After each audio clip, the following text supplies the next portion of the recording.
안녕하세요. 예디아기입니다. 예디아기의 사연을 여러분들에게 읽어드릴 DJ 유진입니다. 구독과 좋아요는 채널 운영에 큰 힘이 됩니다.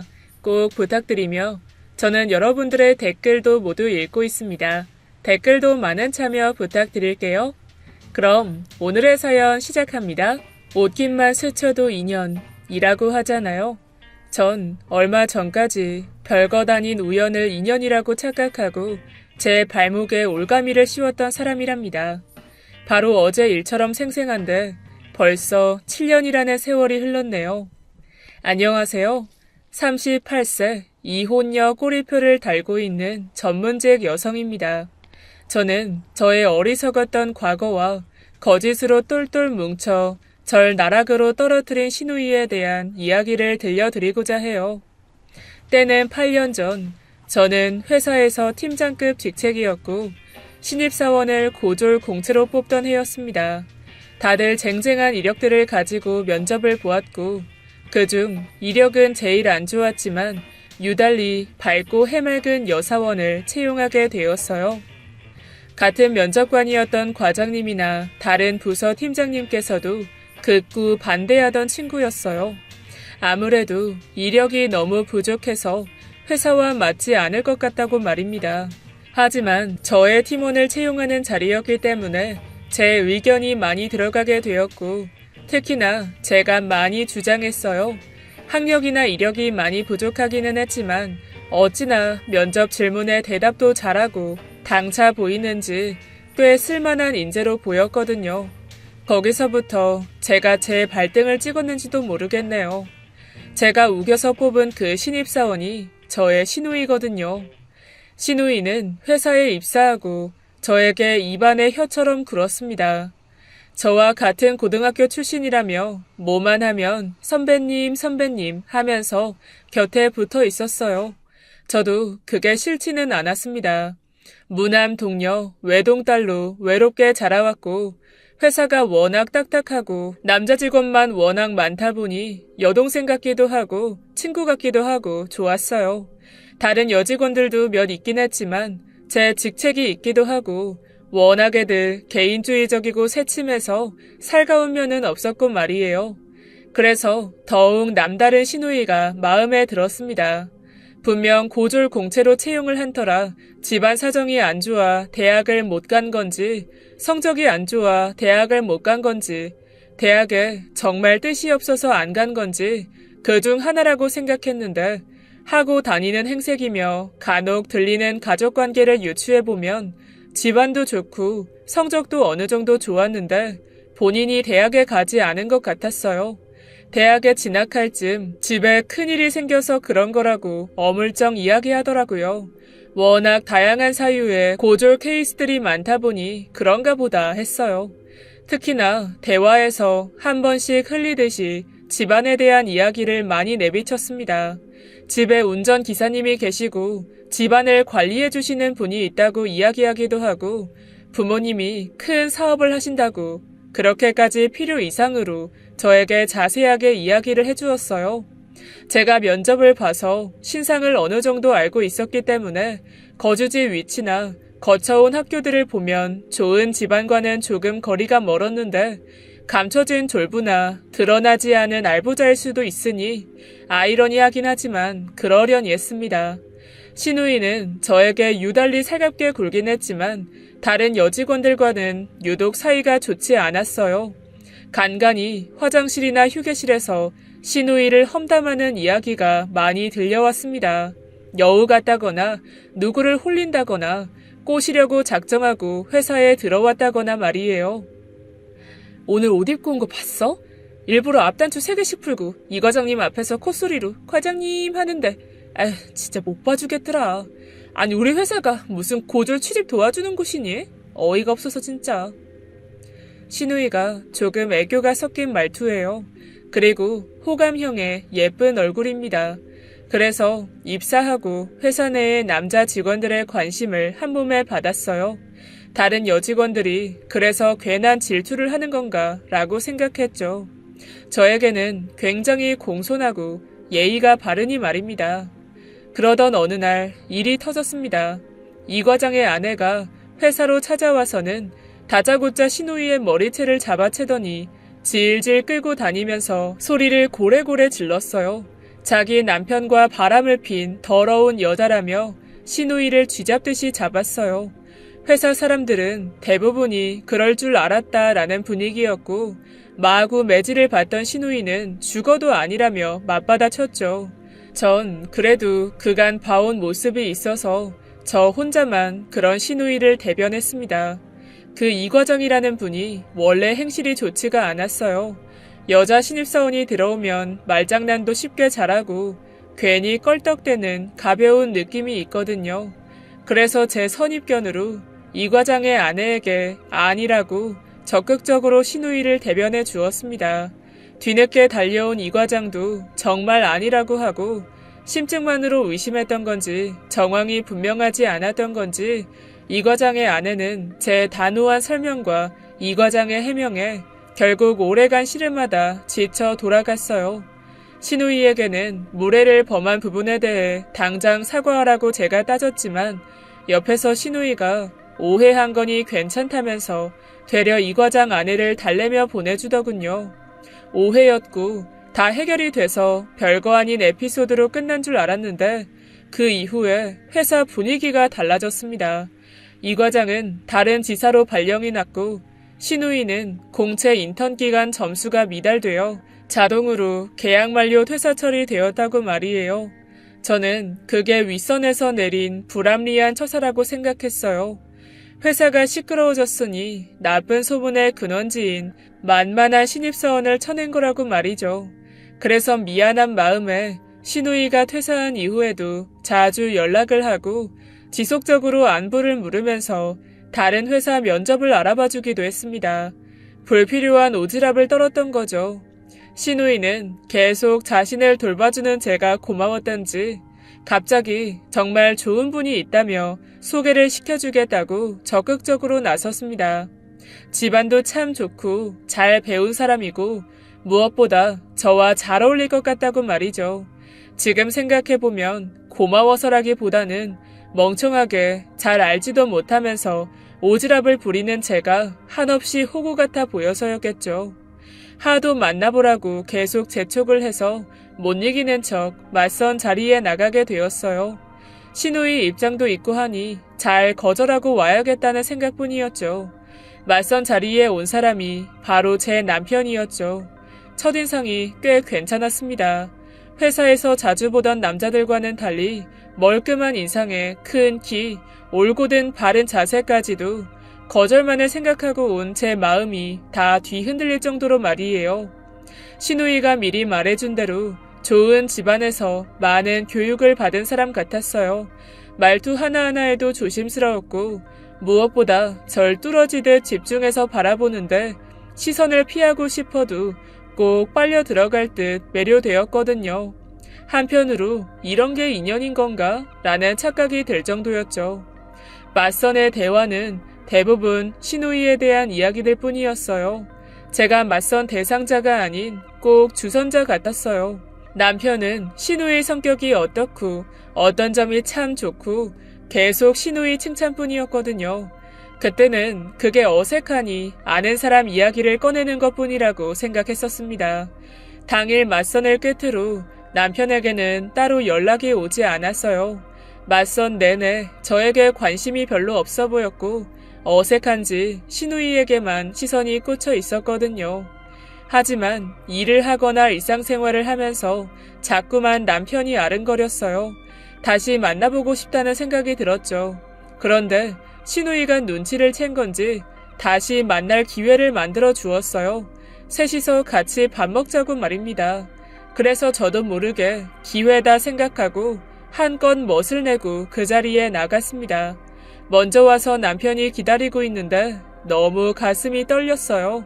기다리고 있던 모습도 참으로 멋졌거든요. 그 옆에 신우이도 같이 절 기다리고 있었습니다. 그리고 신우이와 남편, 이 셋의 대화는 참 묘했어요. 신우이는 한없이 제 칭찬을 했고 남편은 신우이에게 음식을 챙겨주고 전 남편을 바라보고 있었고 말이죠. 신우이는 제 칭찬을 하며 저와 남편이 참 잘 어울린다며 계속 부추겼습니다. 그때 남편은 못 이기는 척 큰 대꾸 없이 그저 미소만 지었어요. 콩깍지가 씌어있던 저는 그게 긍정적인 사인인 줄 알았습니다.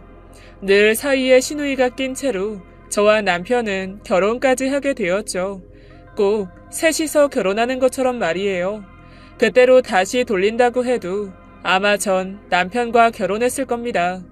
시누이는 애초에 절 자기가 준 올가미에 묶어두었었고 제가 알아서 허우적대며 올가미를 더 조인 거였으니까요.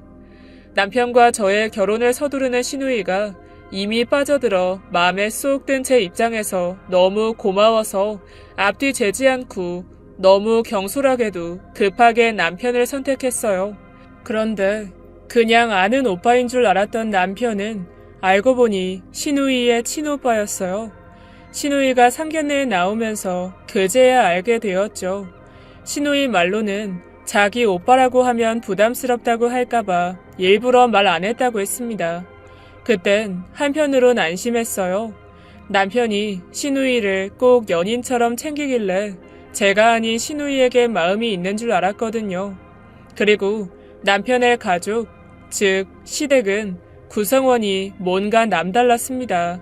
시부모님과 남편, 시누이, 그리고 한참 어린 막 4살이 된 남편의 늦둥이 동생이 있었어요.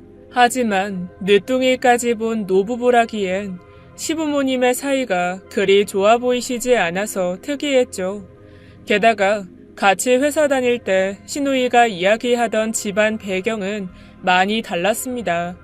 분명 집에 관리해주시는 분들이 계시다고 들었던 것 같은데 그러기엔 너무 낡은 주택이었고 알고 보니 집안에 경제활동을 하는 사람은 남편뿐이었어요. 시누이는 그때 회사에서 정리가 된 후 직장을 찾지 못하고 있었고 말이죠. 저와 남편 둘이서 온 시댁 식구를 책임져야 하는 상황이었습니다. 남편이 돈이 많을 것 같아서 결혼한 건 물론 아니지만 어느 정도 중산층은 될 거라고 생각했어요. 그 밑바탕에는 자연스레 거짓말로 둘러대는 시누이 때문이었죠.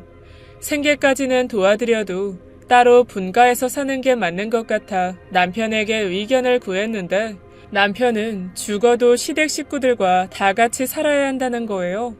너무 완강해서 그 고집을 꺾을 수가 없었습니다. 그래서 그 낡은 2층짜리 주택에 남편이 원래 쓰던 방에서 신혼생활을 시작했어요. 그리고 제 고난이 시작되었습니다. 시누이에게 소개받을 때 분명 남편이 증권회사에서 근무한다고 했었어요. 증권맨과 맞선을 본 적이 몇 번 있기도 하고 제 회사 근처가 온통 증권회사라서 당연히 남편이 펀드 매니저인 줄 알았죠. 증권사 직원이거나 말이죠. 그런데 알고 보니 증권회사에서 근무하는 시큐리티였던 거예요. 보안 경비원이라고 하죠. 아무리 직업에 귀천이 없다지만 너무 앞뒤가 안 맞았어요. 분명히 시누이의 말투는 증권맨이었고 남편도 제가 물었을 때 증권회사 내에서 일하는 사람이라고 분명히 지칭했거든요. 멀끔한 인상에 늘 정장 차림으로 증권회사로 출퇴근을 해서 전혀 알 수가 없었어요. 제가 직접 데려다 준 적도 몇 번 있었고 연애할 때 회사 앞에서 기다린 적도 있었고 말이죠. 그 사실을 알게 된 건 퇴근 후 남편 회사에 들어가는데 바로 첫 번째로 절 맞아준 게 무전기를 든 남편이었어요. 그때 알게 되었습니다. 제 회사에도 입구부터 시큐리티 직원분들이 상시 대기하시기 때문에 잘 알고 있어요. 하루 종일 여기저기 살피고 문에 서 있고 힘든 일이라는 걸요. 결정적으로 업무량에 비해 박봉이고 말이죠. 학력으로 차별을 두는 건 아니지만 남편조차도 시누이처럼 고졸이더라고요. 연봉은 저와 3배 차이가 났습니다. 물론 제가 남편보다 훨씬 많았고 말이죠.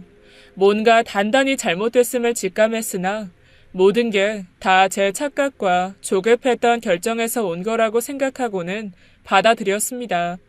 시누이의 의도된 거짓말인 줄도 모르고 말이에요.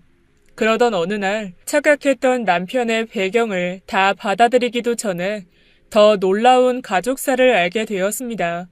막 퇴근하고 집 안으로 들어서는데 화장실에 계셔서 물소리 때문에 제가 들어온 걸 모르셨는지 시부모님께서 남편의 늦둥이 동생을 씻기며 대화 중이셨어요.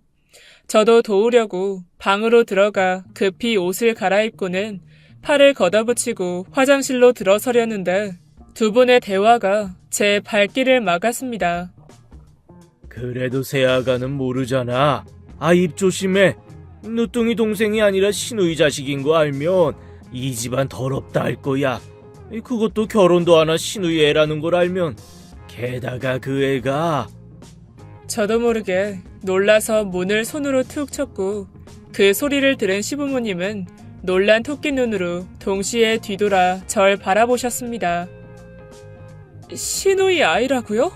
저를 쳐다보시자마자 제가 묻자 당황한 시부모님께서는 어디까지 들었냐며 되려 절 추궁하셨어요. 늦둥이 도련님이 시누이 아이라는 것까지만 얼핏 들었다며 설명해 달라고 말씀드렸어요. 그랬더니 다행이라는 듯이 한숨을 한번 쉬시고는 시누이가 고등학교 졸업할 쯤 사고 쳐서 생긴 아이라고 털어놓았습니다. 앞길이 9만리인 어린 나이이니 어쩔 수 없이 동생으로 호적에 넣었다고 사정이 있어서 그런 거니 안 좋게 보지 말아달라고 하시더군요. 게다가 시누이는 시아버님이 밖에서 다른 여자 사이에서 낳아 데려온 이복 동생이었습니다. 그 얘기를 들으니 왜 시누이가 고등학교 졸업하고 대학 진학을 포기한 건지 이해가 되기도 하고 뭔가 복잡한 집안 사정에 괜히 골머리가 아파왔어요. 이 집안은 도대체가 일반적인 게 하나도 없는 거예요. 하지만 문제 있는 시누이의 행실에도 불구하고 이상하리만치 시누이와 남편의 사이는 너무나 좋았어요. 제가 외동이라 형제가 없어서 잘은 모르지만 제가 오빠라면 적어도 동생이 일찍 사고치면 더 단속 잘하라며 다그칠 듯한데 남편은 시누이가 뭘 하던지 마냥 이쁘다 하는 스타일이었거든요. 어느 날은 시누이가 술을 잔뜩 먹고 집에 들어왔는데 남편이 그런 시누이를 챙겨주는 걸 보았어요. 침대에 안아서 눕히고 속 안 좋을까봐 꿀물을 타다 올려두기도 하고 속 아파 뒤척이는 시누이를 밤새 돌보고는 해가 뜰 때쯤에야 방으로 들어오더라고요. 그런 일이 매번 자주 있었습니다. 대체 어떤 사연이 있길래 그렇게나 둘이 애잔할까 신기했어요. 시누이가 아직 짝이 없고 혼자 있어서 더 신경이 쓰이나 했죠. 하지만 짝이 생겨도 남편은 늘 해바라기처럼 시누이만을 보았습니다.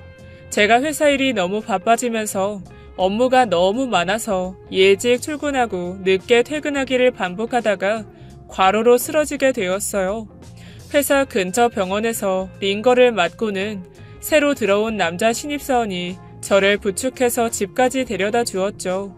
그런데 절 맞아주던 시누이의 눈빛이 변하는 걸 보았습니다. 제가 걱정돼서라기보다는 절 데려온 신입사원을 발견하고는 말이에요. 그 신입사원에게 감사 인사를 거듭하더니 명함까지 받고는 해실해실 웃는데 뭔가 안 좋은 느낌이었습니다. 저도 점점 회사 여직원들처럼 시누이가 썩 맑은 사람은 아니라는 걸 알게 되었거든요. 늦둥이 동생이 시누이 아이라는 걸 알게 된 순간부터 말이죠. 역시나 안 좋은 예감은 늘 맞아떨어지더군요. 근무하면서 그때 데려다준 신입사원과 대화를 나누다가 은근슬쩍 시누이 이야기를 꺼냈어요. 그랬더니 그날 이후로 몇 번 따로 만나고는 사귀고 있다는 겁니다. 시누이에 대한 칭찬만으로 가득 채워 저에게 이야기를 하는데 아무리 봐도 아이가 있는 건 모르는 눈치였어요. 그래서 집에서 시누이에게 물었어요. 아이가 있는 걸 숨기고 만나는 건지 말이죠. 그랬더니 저에게 사정을 했습니다. 제발 비밀로 해달라고 말이에요. 집안도 너무 좋고 괜찮은 사람이라서 놓치고 싶지 않은데 저만 입 다물어주면 어차피 자기 자식 호적도 부모님 밑으로 올라가 있으니 모를 거라고 괜찮을 거라고 말이에요. 아무리 그래도 그렇게 거짓말하고 나중에 결혼까지 가기라도 하면 그건 사기 결혼이라고 했어요. 그랬더니 그 자리에 풀썩 앉아서는 서럽게 우는 겁니다. 저한테 자기 인생 망치려고 하냐면서 말이에요. 전 당황스러웠지만 아닌 건 아니니 단호하게 말했어요. 그 신입 직원에게 사실대로 말하지 않으면 제가 직접 전하겠다고 말이죠. 그렇게 신우이랑 입씨름을 하고 있는데 남편이 들어왔어요. 울고 있는 신우이를 보더니 다짜고짜 제 뺨을 후려쳤습니다. 전 너무 황당하고 어안이 벙벙해져 있는데 보기만 해도 아까운 애를 어디 혼낼 때가 있다고 혼내. 나도 한 번도 혼내고 다그친 적이 없는데 당신이 어딜 감히? 미천한 제가 무슨 고귀하신 분께 무례를 범한 것처럼 남편의 서운한 말을 내뱉었고 옆에서 신우이는 그저 아무 말 없이 훌쩍이고요. 그래서 이해할 수 있게 상황을 설명해 주었어요. 그제야 남편도 신우이가 또 남자를 만나냐며 약간 다그치더군요. 하지만 혼내야 하는 포인트가 뭔가 이상했어요. 저라면 속이고 만나는 것에 대해서 뭐라고 할 줄 알았는데 꼭 바람 피우는 아내에게 그러지 말라고 하는 느낌이었습니다. 자기가 다 용서해 줄 테니 또 다른 남자 만나지 말라는 듯이 말이에요. 그 후로 제가 몇 달의 시간을 더 주었지만 신우이는 그 신입사원에게 사실대로 말하지 않았어요. 그래서 할 수 없이 관계가 더 깊어지기 전에 정리해야겠다 싶어 저의 그 몹쓸 오지랖으로 신입사원을 따로 불렀습니다. 그리고는 신우이에 대해서 사실대로 설명했어요.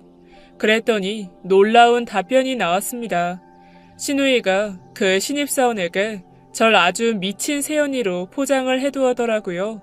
자기를 시기하고 질투해서 말도 안 되는 말로 자기를 설명할 테니 절대 믿지 말라고 그 신입사원에게 미리 작업을 해두어서 신입사원은 제가 이렇게 말할 줄 알았다는 듯이 얘기하더라고요. 말씀은 감사하지만 제 상사이신 것을 떠나서 제 개인적인 일이고 전 제가 만나는 사람 말 믿겠습니다. 앞으로는 사적인 말씀으로 부르실 경우 거부할게요. 그럼 이만.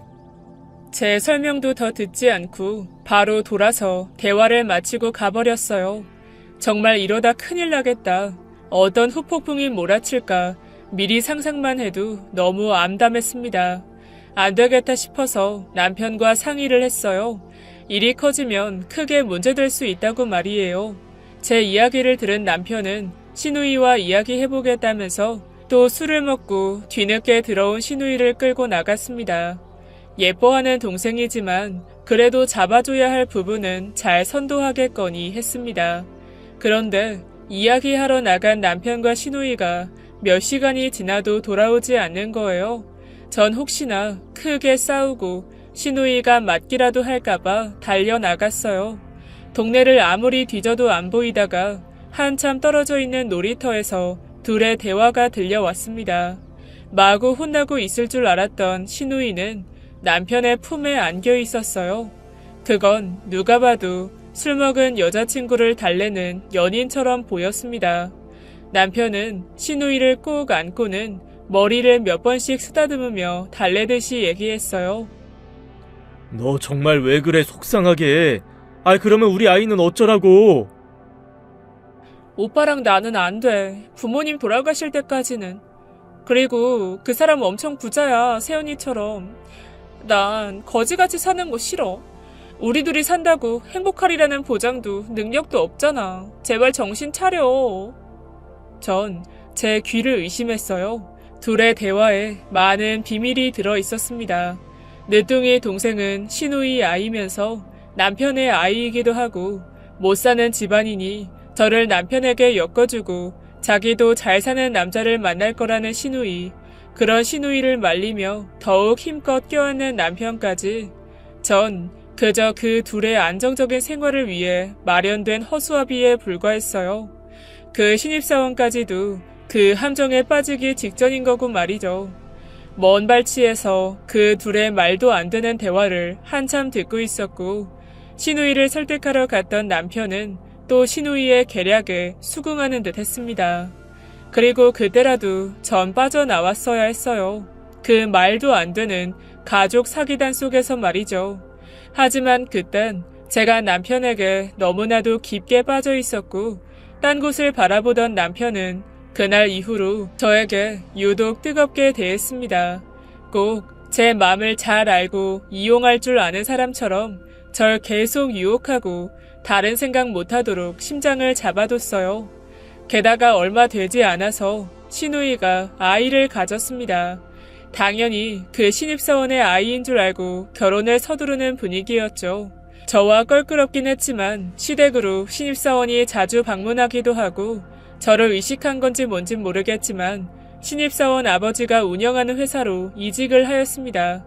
시누이의 말대로 신입사원의 집안은 정말 어마어마했어요.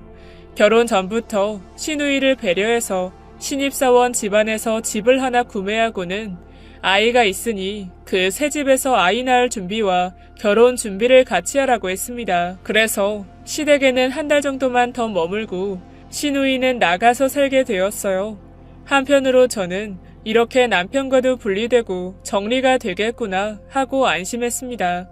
시누이와 남편 사이의 아이에 대해선 제가 모르시는 줄 알고 시부모님께서는 시누이 대신 아이를 책임지겠다며 시누이의 결혼을 축복했어요.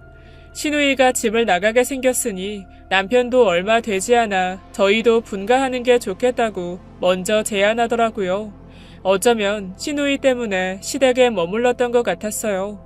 그렇게 안 좋은 과거는 묻혀서 정리되는 듯 했는데 그러던 어느 날 억지로 감춰둔 시댁의 추악한 모습이 금세 다시 드러나게 되었습니다. 가족들이 모두 모여 앉은 주말, 이른 저녁 시간에 벨소리가 들려왔고 문을 열어보니 제가 아는 얼굴이었습니다. 예전 시누이를 찾아와 이 과장과 바람을 피웠다면서 난리를 치던 이 과장의 부인이었어요. 잔뜩 살벌해진 눈빛으로 문을 열어준 저를 보더니 역시 너도 한패였구나. 어쩐지 그렇게 감싸더니 그년 어딨어? 큰 소리에 놀란 시댁 식구들이 현관 쪽으로 몰려왔고 시누이도 있었습니다. 부인은 시누이를 보자마자 달려들어 머리를 쥐어뜯었고 부인 뒤로 문이 다시 열리더니 다른 중년의 여자들이 더 들어와 시누이에게 마구 발길질을 하였습니다. 가족들이 모두 뜯어말리고 경찰에 신고하고 난리도 아니었어요. 그때가 돼서는 시누이를 어떻게 표현해야 할지 파도 끝도 없이 나오는 문제들에 전 입을 다물 수가 없었습니다. 이 과장과 시누이는 불륜 사이가 맞았고 그 이후에도 만남을 가졌더라고요. 관계가 더 깊어질 때쯤 시누이가 더 재력있는 신입사원을 만나면서 관계를 갈아탔고 일방적으로 이 과장에게 이별을 통보한 거죠. 그래서 이 과장이 아내와 이혼할 테니 돌아오라고 난장을 친 모양이에요. 시누이는 이미 마음이 텄으니 이혼을 해도 받아줄 생각이 없다고 했지만 이 과장은 이혼만 하면 시누이가 받아줄 줄 알고 소송을 준비 중이라고 했습니다. 그러니 이 과장 부인이 그 난리를 치며 쫓아온 거였죠. 그때부터 시작된 관계면 3년 이상은 만나온 건데 시누이의 만남의 조건은 결국 돈이었던 겁니다. 정말 이 과장이 이혼하게 되면 갖고 있던 재력도 부인과 반으로 나누게 되고 자식까지 있으니 계속 양육비도 대야 하니 말 그대로 쓸모 없어져서 버린 거죠. 그런데 충격은 거기서 끝이 아니었습니다. 이 과장 부인의 결정적인 한마디에 모두가 뒤집어졌어요. 너 이 더러운 계집애 그 사람 애도 가졌다면서 애를 내밀면서 이혼해달라는데 누가 이혼하지 않겠냐고. 애 가졌다는 거 거짓말이지? 그지? 저도 그렇고 아마 그 부분은 모든 가족들이 다 속았을 거예요. 분명 신입사원의 아이인 줄 알고 있었는데 그게 이 과장의 아이였다니 말이에요. 대체 시누이는 그걸 어떻게 감당하려고 그러는 건지 다 같이 놀라는 마당에 시누이는 태연하게 아니라고만 주장했습니다. 이 과장 아이가 아니니 걱정하지 말라며 이 과장 부인을 달랬습니다.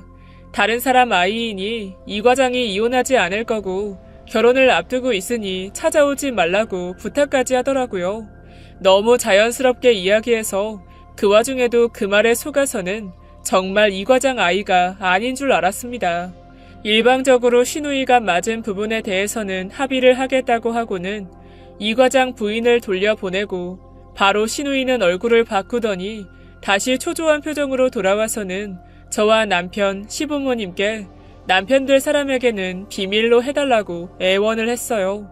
저희도 어이가 없었지만 그 모습을 처음부터 지켜보던 경찰들도 혀를 끌끌 찼습니다. 정말 그 아이는 이 과장 아이였던 거죠.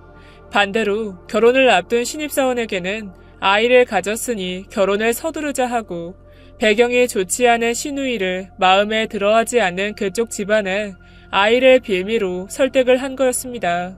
빙 둘러서 있는 가족들을 바라보며 신우이는 무릎을 꿇고 울며불며 빌었어요. 그 남자 놓치면 자긴 평생 손해라며 제발 도와달라고 말이죠. 근묵자흑이라고 하잖아요. 저도 그새 한패가 되었는지 아니면 분명 경고를 한 번 했는데 제 오지랖을 무시했던 신입사원이 괘씸했던 건지 모든 게 피곤해진 저는 그저 입을 다물었습니다. 모든 시댁의 틀에서 벗어나 남편과 단둘이 살게 되니 그저 눈이 멀어 모든 나날이 행복하기만 했어요.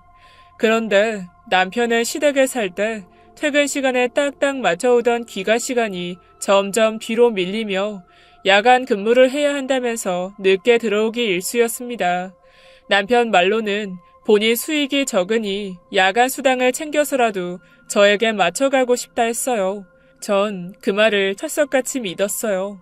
야간 근무에 배고플까봐 남편이 좋아하는 초밥을 사서는 회사로 향했고 그 앞에서 신우이와 손을 잡고 웃고 있는 남편을 보는데 나도 모르게 들고 있던 초밥을 그 둘에게 내던졌습니다.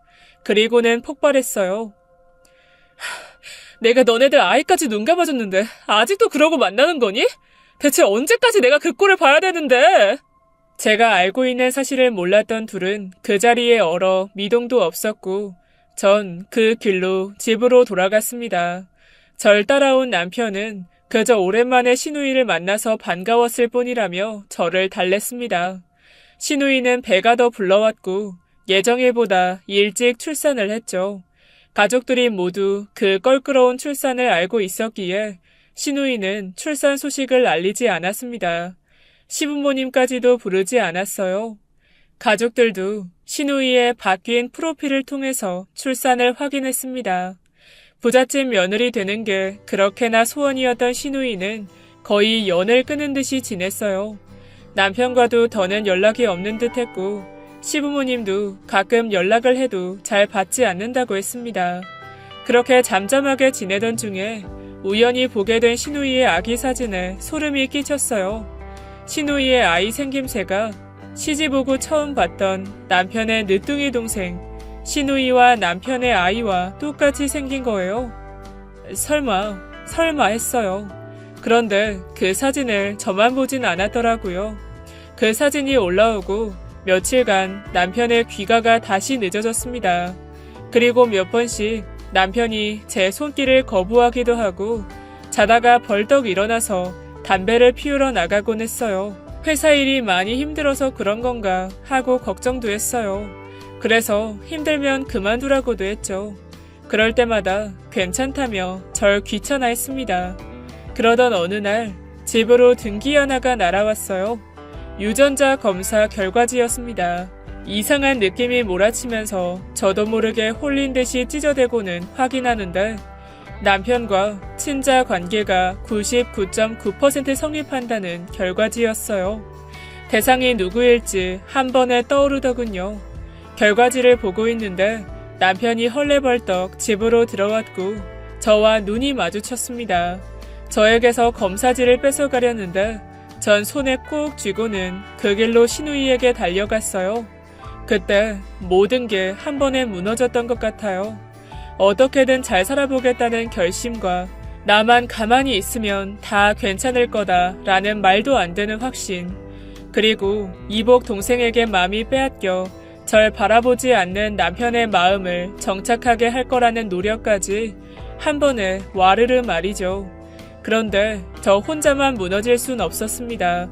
모두 다 무너뜨릴 각오로 신우이가 아닌 신우이의 시부모 댁으로 향했습니다. 참 높고 넘기 힘들었던 신우이의 거대한 시댁 문을 열고 들어서서는 유전자 검사지를 내밀고 남편과 시누이의 관계, 그리고 이 아이뿐만 아니라 시댁에 있는 다른 아이까지도 설명했습니다. 그 사이에 시누이와 그 남편도 왔고 전 한 번 더 그 남편에게까지 모든 사실을 털어놓았죠. 그리고 제가 설득하려고 했던 그날 제 말을 무시했던 자신을 후회하라면서 말이에요. 흥분해서 말하는 제게 시누이의 시댁 식구들은 차분했습니다. 대단한 집안이라서 그런 건지 아니면 더 복잡한 집안이라서 이쯤은 아무것도 아니라 그런 건진 모르겠지만 정확한 사실을 확인하고 본인들끼리 해결하겠다고 저를 정중히 돌려보냈어요. 아무 말 않고 고개만 숙이고 있던 시누이를 뒤로 하고 전 확인 사살처럼 유전자 검사지까지 그 가족들에게 건네주고는 돌아섰습니다. 그 집에서 나온 저에 이어서 시누이도 얼마 지나지 않아 그 높은 집에서 금방 나왔습니다. 아이와 함께 말이죠. 아이와 시누이의 남편 유전자 검사를 진행하고 결과가 나오자마자 시누이를 내쳤더군요. 시누이는 작은 짐가방 2개와 아이를 데리고는 다시 시댁으로 돌아왔습니다. 저도 이번엔 가만히 있을 순 없으니 재빠르게 정리를 시작했죠. 제일 능력있고 비싸다는 변호사를 선임하고 시댁에 제가 이제껏 보탰던 생활비며 가전제품들을 모두 수거했습니다. 불행인지 다행인지 남편과 제 사이에 아이가 생기지 않아서 이혼 과정은 덜 번거로웠지만 그것도 알고 보니 남편은 저와의 사이에서 아이를 절대 가지지 않으려고 저 몰래 정관수술까지 했더군요. 그 누가 봐도 이상한 사람들이고 명백한 사기 결혼이니 법원 판결은 빨랐습니다. 전 제 재산을 모두 돌려받았고 시댁은 안 그래도 부족했던 살림에 더더욱이 거지꼴이 되었죠. 시누이에게 사기 결혼을 당한 그 신입사원 집안에서도 소송을 걸었고 내연녀란 난리치던 이 과장 부인과도 소송 중일 겁니다. 머무르던 그 하나뿐인 주택도 담보대출을 잔뜩 받았던지라 그 대출금도 제가 냈었기에 아마 지금은 길바닥에 나앉아 있을 수도 있겠네요. 아직까지 소송 금액의 일부를 받지 못하고 있지만 전 상관없습니다. 그들이 무너져가는 걸 직접 제 눈으로 지켜보았고 여전히 처참히 내려가고 있는 중이니까요. 제가 그들의 함정에서 더 일찍 빠져나오지 못했던 게 못내 아쉬울 뿐입니다. 그 와중에도 다른 남자를 물색하며 돈을 쫓고 있다는 시누이의 소식은 간간히 들려옵니다. 그것도 유흥업소에서 말이죠. 전 제자리로 돌아왔지만 아직은 가슴에 상처가 많이 남아서 정신과 치료를 병행 중입니다. 시누이의 새치혀에 노란한 그 6년의 세월이 아직도 지워지지 않아 이렇게 사연으로 남아 제 부끄러운 기억을 털어내 보려고 글을 써보았어요. 제 긴 사연 들어주셔서 감사합니다. 지금까지 예디약이었습니다. 끝까지 함께 해주신 여러분 진심으로 감사드리며 전 내일 이 시간 다시 돌아올게요. 감사합니다.